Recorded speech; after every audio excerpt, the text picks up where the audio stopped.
Hello everyone. Today I want to talk about a new study cited in an Axios article that generated quite a lot of excitement.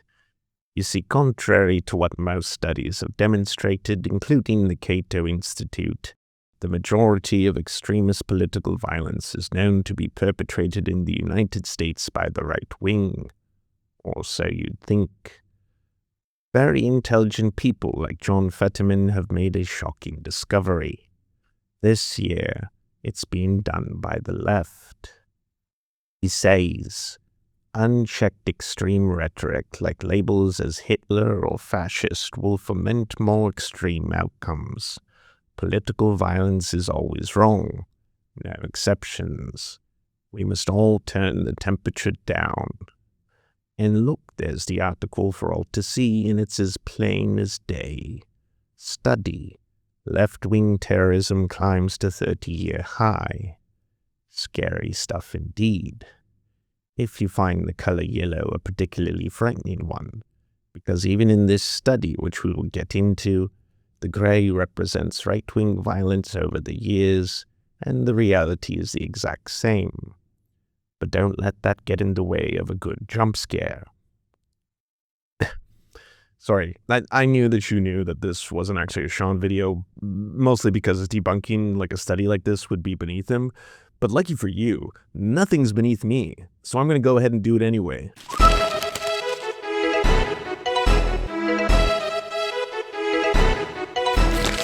The original article published in Axios has a couple of key points that aren't as flashy as the headline I'll grant you, but they are important. It paints a narrative that while it's entirely true that far-right violence has historically been more frequent and more lethal, it's plunged dramatically over the first 6 months of 2025. Political violence remains rare and overwhelmingly opposed by most Americans, which seems like an odd thing to hear in the climate where the Vice President and Donald Trump himself are not only claiming that left-wing violence is out of control, but that it's being promoted by anyone who calls the government engaged in fascistic practices as fascist. As far as we know, it looks like some of the detainees, in other words, some of the potential illegal aliens, were some of those who were affected. Look, just because we don't support illegal aliens, we don't want them to be executed. In fact, the Trump administration signed a national security directive called NSPM 7, which sounds like something RFK Jr. injects into his scrotum, but is actually far more frightening. Outlets like C-SPAN have called it an executive order on countering domestic terrorism, but it's not that at all. A national security directive is a sweeping policy decree for the defense, foreign policy, intelligence, and law enforcement apparatus. In the past, when people like George W. Bush signed them, it caused mass public outrage. But these days, it's not only misreported upon, but barely mentioned in the media, and it should concern everyone globally, especially if you're planning on traveling to the United States anytime soon, because it essentially targets pre-crime.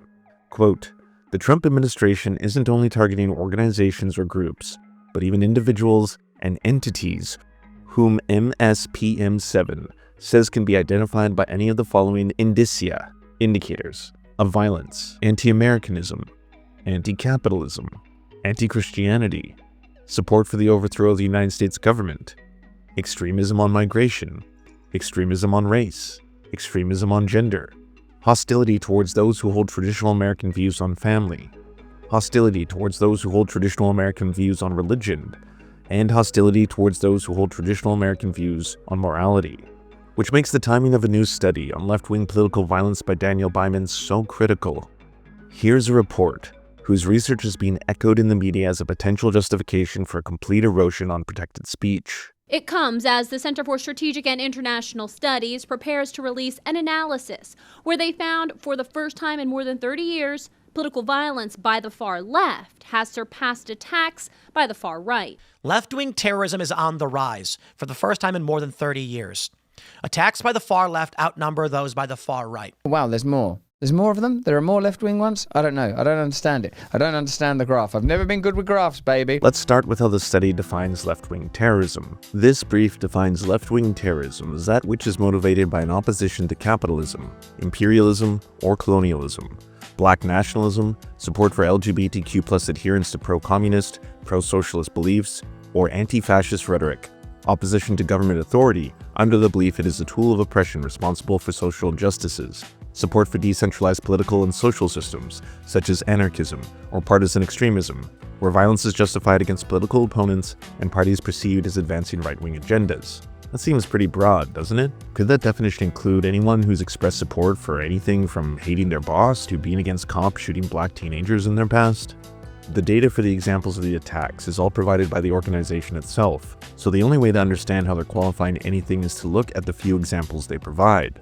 One of the examples they state as a case of left-wing terrorism is Luigi Mangioni's assassination of United Healthcare CEO Brian Thompson. This is odd for a couple of reasons. For starters, Luigi has not been found guilty of the crime he's accused of. As Luigi stands here today or sits here today, he is presumed innocent. That means unless and until the government can prove his guilt beyond a reasonable doubt, having ticked and tied every single aspect of the investigation perfectly, he is still presumed innocent. He's pleaded innocent to the charges and is awaiting his trial. On September 16, 2025, a New York judge tossed the terrorism charges out against Luigi because there wasn't sufficient evidence he was doing it as part of a broad attempt to push a political agenda. We have breaking news. A judge has dismissed terrorism charges against the suspect in the United Healthcare CEO murder case. That suspect appeared in a Manhattan courtroom for the first time in months, where the judge dismissed 2 counts of murder as a crime of terrorism. To quote Judge Caro, while the defendant was clearly expressing an animus towards UHC and the healthcare industry generally, it does not follow that his goal was to intimidate and coerce the civilian population, and indeed, there was no evidence presented of such a goal. Then there's the issue of his range of alleged beliefs. In a letter published by TMZ on June 10, 2025, an alleged list of Luigi's favorite books include Anthem by Ayn Rand, stating it amongst his favorite work. Newsweek also published his suspected good reads, which include Industrial Society and Its Future, which has explicit anti-insurance and anti-corporate themes and language. Combined, it paints a picture of someone with varied beliefs, not a uniquely hardcore anti-capitalist or leftist radical. I mean, you'd be hard-pressed to find a single person who calls themselves a leftist, but also praises Ayn Rand. No political economic system in history had proved its values so eloquently or had benefited mankind so greatly as capitalism, and none has ever been attacked so savagely and blindly. Yet the study wants us to believe that he's an example of left-wing terrorism. The next example provided is Michael Reynolds' fatal shooting of right-wing protester Aaron Danielson in Portland. Now this one is a little more solid in terms of political motivation. Reynolds once wrote, "I am 100% Antifa" on his Instagram page, and was participating as a volunteer security for a Black Lives Matter protest at the time of the shooting, so his politics are less up for debate. However, if you look at the story more closely, Reynolds claimed that he shot his victim in self-defense. He told Vice News that a member of the far-right extremist group, Patriot Prayer, was going to stab his friend. I mean, I had a choice. I could have sat there and watched them kill a friend of mine of color. But I wasn't going to do that. You know, that was the straw that broke the camel's back. The same day that interview came out, Reynolds was killed by the FBI and U.S. Marshal Service while they were attempting to apprehend him. Law enforcement agents claim Reynolds drew a weapon while he was attempting to flee. As a result, the agents shot and killed Reynolds. Lieutenant Ray Brady of the Thurston County Sheriff's Office said that while Reynolds did have a gun on him, we are not able to confirm at this time if he fired shots. We sent in the U.S. Marshals. Took 15 minutes, it was over. 15 minutes, it was over. We got him. They knew who he was, they didn't want to arrest him, and 15 minutes that ended. Anyway. So the second example of left-wing terrorism is an incident in which the perpetrator claimed he was defending his friend through deadly force and then fled from authorities, leading to his eventual death due to potential threats they believed he posed as he was armed. The third example is the Charlie Kirk assassination, a case which, as the introduction states, was the inspiration for the entire study in the first place. Now, thankfully in this situation, they at least have the professionalism to not include it, as the trial at the time of me writing this hasn't taken place yet. But they do editorialize with the line, quote, "If the Kirk killing is included, as it seems likely, it would be a third fatality." So for the purposes of analyzing their data, I won't have to scrutinize the absurdity of the accusations that have already been levied by the governor of Utah or the head of the FBI, Kash Patel, towards the shooter's motives, which seem to have evolved from the shooter was trans, to the bullets were engraved with trans ideology, to the shooter's roommate was trans, to the trans roommate was actually his lover, to we listen to musical artists that talk about trans people. They want transgender for everybody transgender. So at this point, despite the data being presented at my most charitable as being one in which you could call biased, it still had to admit the incredibly self-evident conclusion that the majority of left-wing terrorist attacks do not result in fatalities. They often aren't directly targeted at people, insofar as they are pre-planned politically motivated attacks. Quote, despite the rise in the number of left-wing incidents and the likelihood that such incidents involve realized violence, the lethality of left-wing attacks remains very low. Left-wing attacks are overwhelmingly non-lethal and far less lethal compared with other ideological orientations. This is because many left-wing forms of what is considered terrorism often involve non-human targets. While the study does acknowledge this, there's an entire section dedicated to pushing the "my enemy is both powerful but also pathetic and inept" narrative. In Figure 4, which is the one being used to demonstrate a decisive change in history, the left-wing attacks or plots aren't even at an all-time high. In fact, they were higher in previous years, but still remain overwhelmingly low compared to that of right-wing ones. The bigger revelation, that should be in the Axios headline, should be that right-wing terrorist attacks for some reason are now at an all-time low, or what is being defined as right-wing terrorist attacks by this study are at an all-time low. And wouldn't you know it, there's a convenient explanation for this as well, starting primarily with the assertion that President Biden targeted the right-wing extremist movement by bringing charges to over 1,000 individuals who participated in January 6, conveniently leaving out that Trump pardoned them. What's far more striking is this statement. Trump's election, however, appears to have changed the threat. Although it is impossible to definitively prove the link between the policies of and positions championed in Trump's second term and the decline in right-wing terrorism incidents in the United States, it is probable that at least some extremists do not feel the need to act violently if their concerns are being addressed.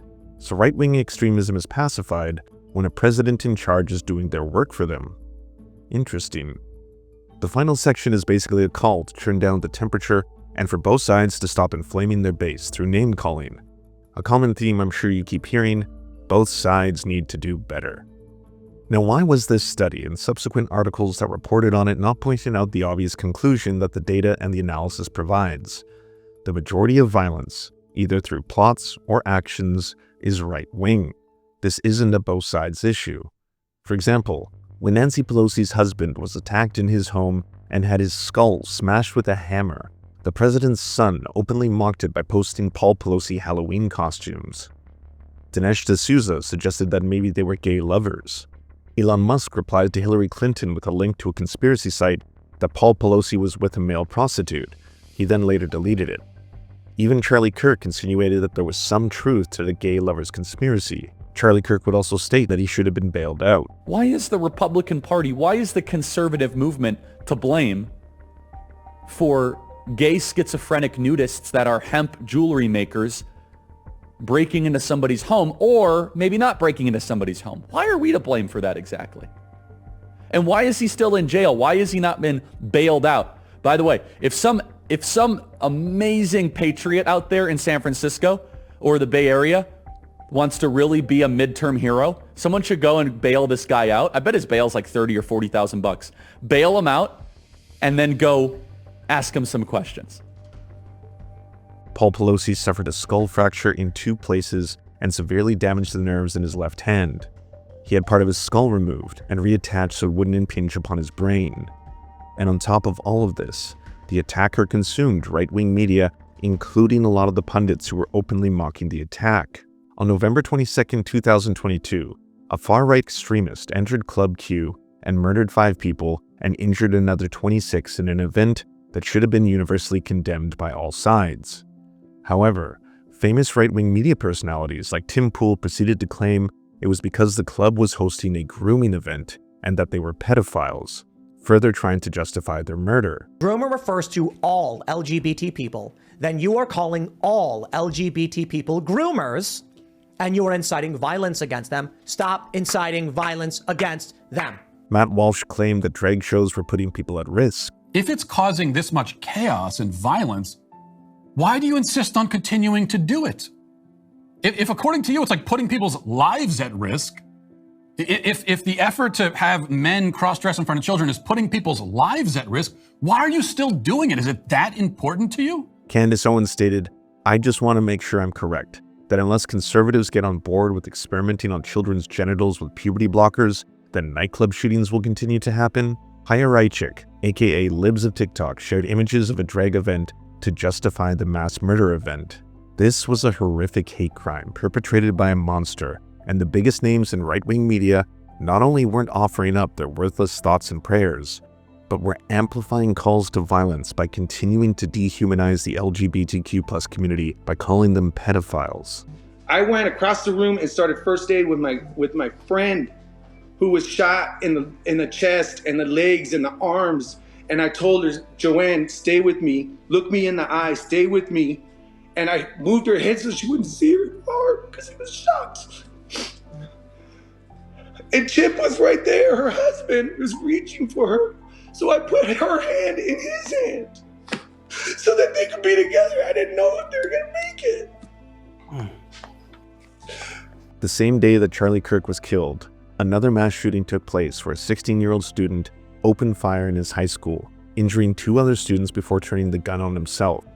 He was radicalized into the far right online. He was radicalized by some extremist network. Sorry, I wanted to get those right. Some extremist network. Since starting this script, there were 2 other mass shootings on the same day in the United States, both perpetrated by Iraq War veterans. The rampage has since left a community reeling and investigators scrambling to piece together why a father, Marine veteran, and self-proclaimed conservative Christian would target a house of worship.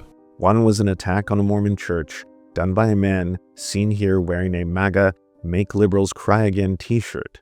2 separate attacks on LGBTQ+ events by people claiming to be inspired by Charlie Kirk have also been reported already.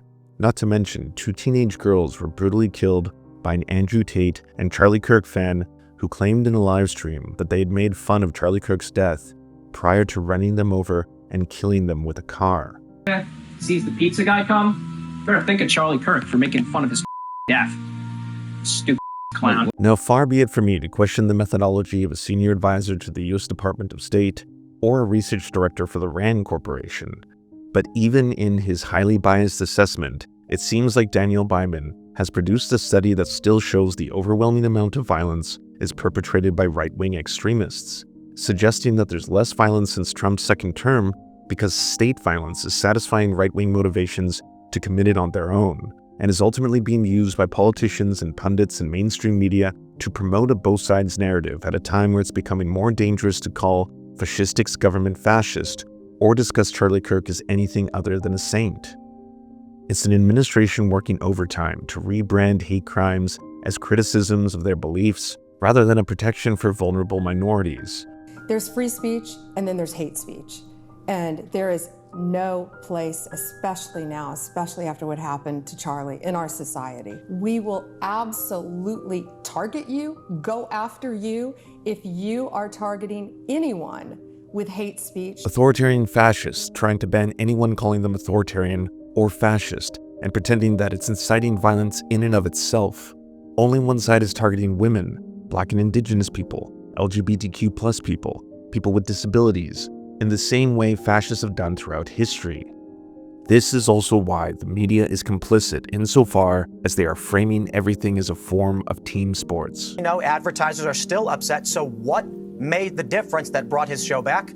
Well, this is a little bit of speculation, but there was a terror attack on an ABC affiliate in Sacramento by what is reported to be a Democrat.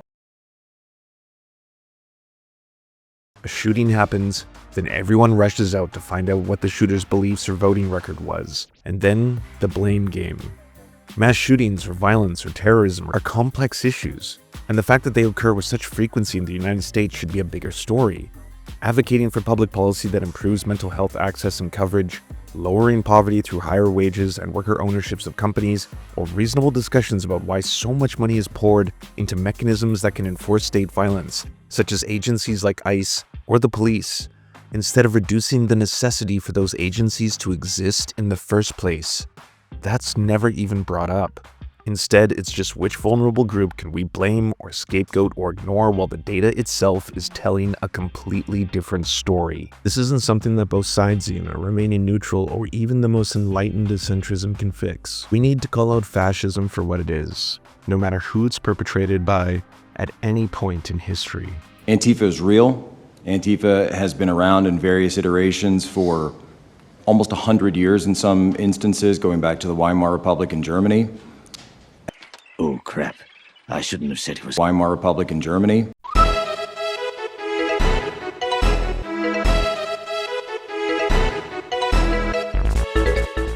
Thank you so much to our patrons for making this show possible. We could not fund it without you. And if you want to join, please check out patreon.com/theserfs to unlock bonus episodes, uncensored content, and all the good stuff.